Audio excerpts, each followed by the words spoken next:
Some of you may remember last year, or a couple of years ago, Jeff posted a picture that he discovered of a funeral service following the Battle of Dieppe that was conducted at Brookwood Cemetery in England. And Jeff's grandfather is here, but my father is standing beside him, and they're both officiating at this graveside service. And it brings back memories to me. I don't remember this time, as I'm a post-war baby, but my parents were married a year before the war started, and my dad went overseas.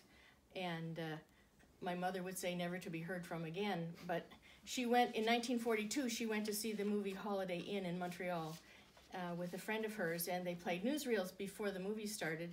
And this picture came up on the screen, and it was the first she could confirm that he was actually alive and well. All his letters had gone down during the Battle of the Atlantic, and she hadn't had any correspondence from him for all that time. He didn't come home till 1945. And so it was a long stretch without FaceTime and iPhone conversations and so on. So it was a difficult time for everyone. So it was you're saying that he'd been there for the entire time, and the communication was very difficult. And so seeing that picture in the movie reel just caught her by surprise. Absolutely, because she had no idea where he was. And even when she did get letters, it never said where he was. It was all redacted so that it was somewhere in Europe.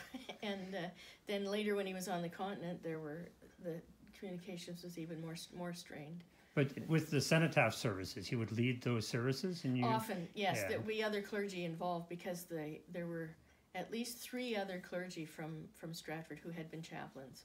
And watching these men in tears, and you never saw men cry in those days, and it was a shock to me to see these dads of my friends who were in tears.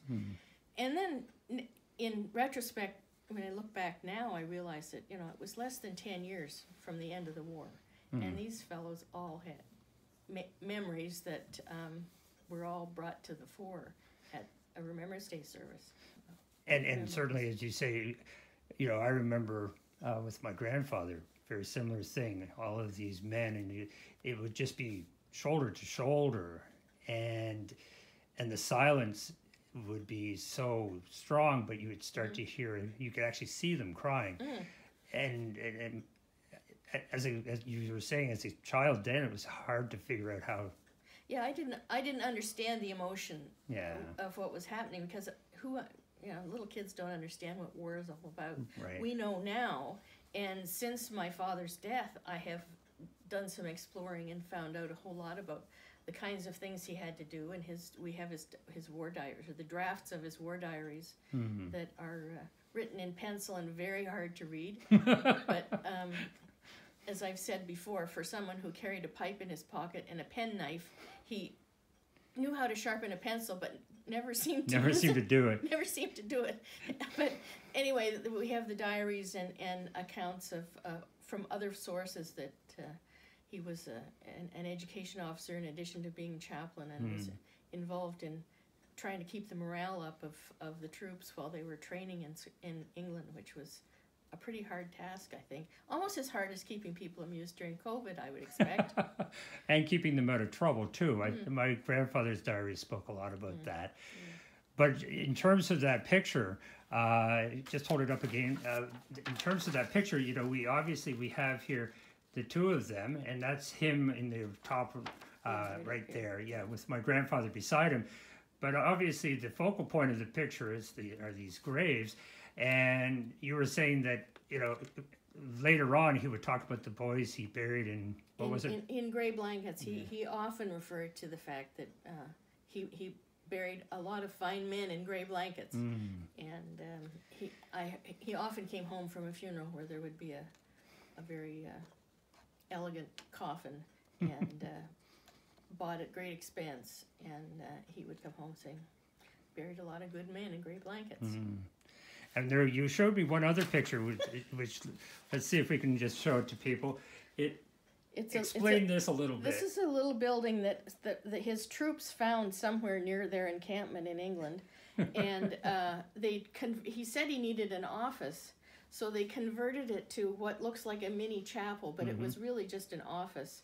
And he had a harmonium in there and a few books and I don't know what else, but it was written up in one of the Army magazines at one point with a cartoon that was based on this photograph. Wow. Wouldn't be hard to have a full house with that Exactly. with that chapel. But I guess, Molly, what, given your experience, your childhood experience with your father leading the service, the Remembrance Day, what does Remembrance Day kind of mean for you? Well, it means that there were an awful lot of people who sacrificed a great deal and put off having families, who put off, those who came back sacrificed, those who were left behind gave the ultimate.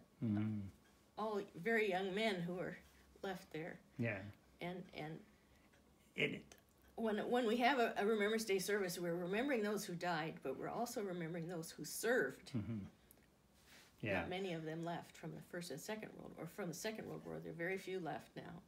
And that's true, and we're fortunate to have a few still in the congregation. Absolutely. But one of the things I think you've also said, and we've talked about, is they just never talked about it. Never. I was visiting a friend of mine who lives in Oakville, and her father was actually in the Black Watch as was my dad. And I asked her, "Did your dad ever talk about the war?" She said, "Never, not a word." And she said, she's just waiting for the records to be opened up through Ancestry so that she can find out about his military record, because she doesn't know anything about what he did. Well, so when you remember Remembrance Day, I think you're remembering a bunch of things. For sure. And I think that's true for all of us. And there's a sacrifice on the men who served, but the women who stayed behind and did so many useful things. My mother worked in a daycare center for the women whose children were, the children were in the daycare center, and the mothers were working in factories because dads were all overseas. And she did a lot of church work. She conducted the junior choir and things like that. But the women who stayed behind had a lot of work to do. And yes, they did. Also made sacrifices. Well, thank you very much for being with us this morning and for sharing your stories and your pictures. Thank you. Thank you.